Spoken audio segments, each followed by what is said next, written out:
Bonjour tout le monde, bienvenue encore une fois chez Les Belles Combines.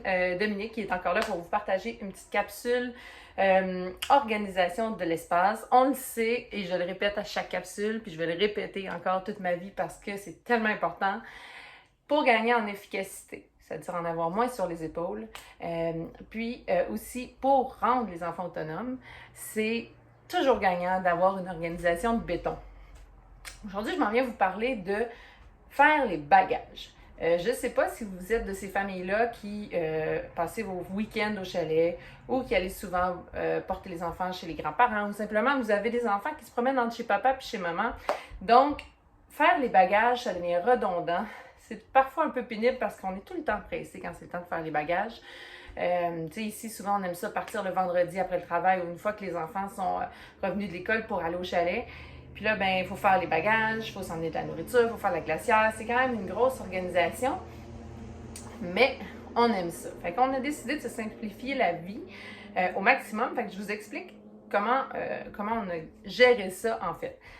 Donc, dans notre gros garde-robe familial, il y a deux gros sacs. Un sac pour les enfants, deux gros sacs de voyage et un sac pour les adultes. Dans ces sacs-là, il y a deux choses en permanence, les trousses et notre petit aide-mémoire, je fais mes bagages tout seul. C'est le petit aide-mémoire qu'on vous partage ce mois-ci dans l'abonnement chef de famille. Si vous n'êtes pas abonné, que vous voyez cette vidéo-là plus tard, vous allez le retrouver dans la section petite combine. Je tiens quand même à vous préciser que chaque petite combine du mois, si vous voulez, est gratuite pour un temps pour les abonnés chefs de famille. Donc, si vous aimez cette capsule-là, allez jeter un œil à notre abonnement. Donc, sur cette petite feuille-là, je vais m'approcher pour bien vous le montrer. Il y a tout ce qui devrait être dans la trousse des parents, dans la trousse des enfants, la trousse d'été, la trousse d'hiver. Parce qu'au Québec, on a cette chance d'avoir plusieurs saisons, ce qui fait que on doit toujours s'adapter. Je vais commencer par la trousse. Commençons par la trousse. Donc, qu'est-ce qu'il y a dans cette trousse-là? En fait, la problématique à laquelle on voulait faire face, c'est surtout de dire, ce qui est long, c'est de faire les bagages et de défaire les bagages. Et ce qu'on ne veut pas, surtout, c'est oublier des trucs. Donc, en ayant une petite trousse comme ça, toujours prête, on ne la défait pas, on a juste le double de ce qu'il y a dans notre salle de bain, ça aide vraiment à partir rapidement. Donc, cette trousse-là, toujours qu'est-ce qu'il y a dans cette fameuse trousse-là? Je regarde ici sur ma petite feuille. On vous a fait un petit aide-mémoire, mais on vous a laissé des petites lignes, qui peuvent vous aider à la compléter si vous avez des besoins différents. Donc, on a bien entendu dans la trousse, autant dans la trousse des enfants que dans la trousse des parents, brosse à dents et pâte et dentifrice. On a aussi le shampoing revitalisant et savon. J'ai trouvé ceci qui est vraiment merveilleux. C'est des petites poches de revitalisant. Donc, comme j'ai une station de recharge à la maison, une station de produits en vrac, je n'ai qu'à les remplir et je laisse tout ça en permanence dans dans ma pochette. Ensuite, c'est l'été, crème solaire et aussi chasse-moustique. Afterbit, bien entendu, nécessaire quand on vit au Québec. Polysporin et diachylon aussi.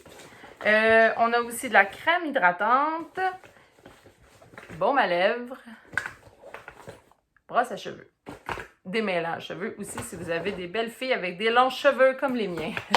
Donc, j'ai pas mal la même chose du côté des parents. On ajoute le déodorant, et shampoing sec pour moi, pour les longs week-ends au chalet.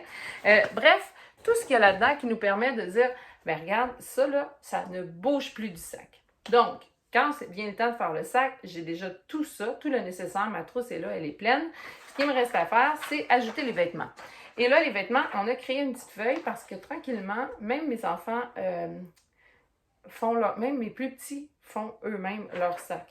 Donc, ce qu'on a fait, c'est que, premièrement, ce qui est important aussi de comprendre, je vous fais une petite capsule mémoire exécutive. Nos enfants, quand on leur apprend à faire quelque chose, il faut penser à toutes les choses qui nous passent par la tête, parce qu'il y a des choses qui ne sont pas nécessairement des actions physiques qu'on va poser, mais il y a des réflexions qu'on va se faire qui vont nous permettre de mener une tâche à terme, comme par exemple faire son sac. Quand je fais le sac pour ma famille, je me demande d'abord, quelle température on annonce? Est-ce que c'est est-ce qu'il va faire chaud? Est-ce qu'il va faire froid? Est-ce qu'il va pleuvoir? Donc, de quoi j'ai besoin comme vêtements? Pour savoir de quoi j'ai besoin comme vêtements, je vais commencer par regarder la météo. Ensuite, ce que je vais me poser comme question, c'est où je m'en vais, puis qu'est-ce que je vais faire? Est-ce que je vais faire des activités intérieures, des activités extérieures, ou est-ce que j'ai une occasion spéciale? Donc, sur la feuille ici, vous allez pouvoir le faire. Ça, c'est pas quelque chose qu'on fait tout le temps avec nos enfants. On le fait pour leur apprendre à raisonner. Fait que c'est une béquille, j'aime beaucoup utiliser le terme béquille, c'est une béquille qui va nous permettre de les initier à quelque chose, mais très vite, ils n'en auront plus besoin parce que ça va se faire dans leur tête. Mais en le faisant de façon visuelle, vous êtes sûr que ça va fonctionner, qu'ils vont apprendre le processus, si vous voulez, qu'ils vont activer leur mémoire exécutive, ils vont se souvenir, dans le fond, de toutes les étapes qu'il y a à faire, jusqu'à temps que ça devienne un réflexe. Voilà pourquoi la feuille ici, je m'approche un petit peu pour que vous la voyez. Donc, qu'est-ce qu'on fait? On coche la météo, on coche ce qu'on a à faire, puis après ça, on vient regarder le nombre de jours qu'on va passer. Donc, si je passe un jour, je n'aurai pas besoin d'autant de vêtements que si j'en passe 4. Donc, qu'est-ce que j'ai besoin? Des t-shirts, une robe, des souliers d'occasion spéciale, un imperméable, une casquette, un maillot de bain. Est-ce que j'ai besoin de pantalons d'hiver? On a fait aussi la version hiver. Donc, tout ça, c'est pour leur apprendre comment faire. Et bien, je vous dirais que mon garçon qui a 10 ans n'a plus besoin de ça, il le sait. Mais on commence tranquillement à le montrer à Simone, qui a 6 ans. Puis c'est vraiment efficace, puis ils sont contents de l'apprendre. Et surtout, quand tout le monde fait son sac, puis que nous, on a juste à faire le nôtre et à penser à la glacière, à tout le reste, bien, ça nous dégage un petit peu. Hein? Fait du bien. Autre petit truc, tiens, pendant que j'y suis, une poche pour le linge sale. Ça, Herschel, qui font des très beaux sacs, en inclut pas mal, toujours une dans leur sac. Sinon, trouvez-vous un sac, idéalement, là, ça c'est merveilleux, là, qui se ferme avec un cordon comme ça. Donc, tout au long de notre séjour, on va y mettre tous nos vêtements sales. Comme ça, à la fin, quand on arrive à la maison, règle générale, si on a bien fait notre sac, presque tout notre linge est rendu dans cette poche-là. On vide ça dans la chute à linge ou dans le panier de linge sale et c'est réglé. Fait que défaire un sac, là, ça se fait en 2 minutes. Souvent, il nous reste 3 morceaux de vêtements propres qui n'ont pas été utilisés. Puis on les remet dans le tiroir, et on vide la poche de linge sale dans le panier à linge. Tout ce qui est nécessaire de toilette, on n'a pas besoin de toucher à ça. C'est réglé, ça prend 2 minutes. Donc, c'est vraiment une bonne habitude à prendre.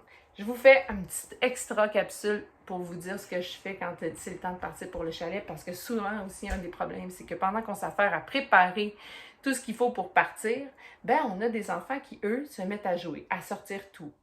Puis là, ben qu'est-ce qu'il faut faire? Ben il faut tout ramasser en plus avant de partir. Donc, j'ai fait une liste à mes enfants de tout ce qu'il faut faire avant de partir et chacun a un rôle. Ça a pris un petit moment de l'introduire, mais maintenant, ils le savent. Moi, je m'assure qu'il n'y a plus d'aliments périmés dans le frigo. J'ai des enfants, j'ai mon grand qui sort de la poubelle. J'ai mon autre garçon qui, lui, va nourrir les animaux. J'ai mes filles qui s'assurent que les portes sont verrouillées et que les toilettes ont été flushées en bon français pour éviter les mauvaises surprises au retour, parce que ça c'est déjà arrivé. Fait que on s'assure. Bref, tout le monde a sa petite mission comme ça, puis comme ça va beaucoup plus vite et surtout, on les tient occupés en leur permettant de faire les sacs, en leur donnant des missions comme celle-là, on les tient occupés pendant qu'on se prépare, ce qui fait qu'ils ne vont pas se mettre à faire plein de choses ou à partir d'une activité bricolage 5 minutes avant de partir. Donc, on les tient occupés, on leur montre à faire leur sac et surtout, nous, on organise ça pour que ça nous prenne le moins de temps possible.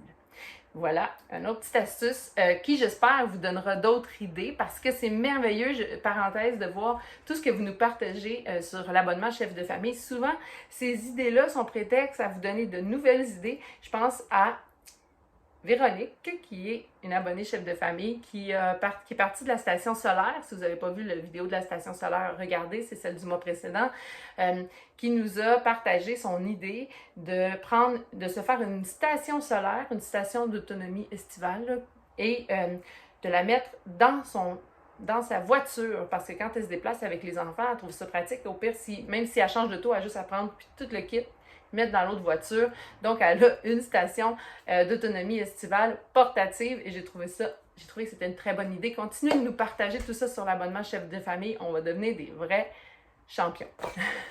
Fait que voilà, je vous souhaite une excellente journée, encore une fois.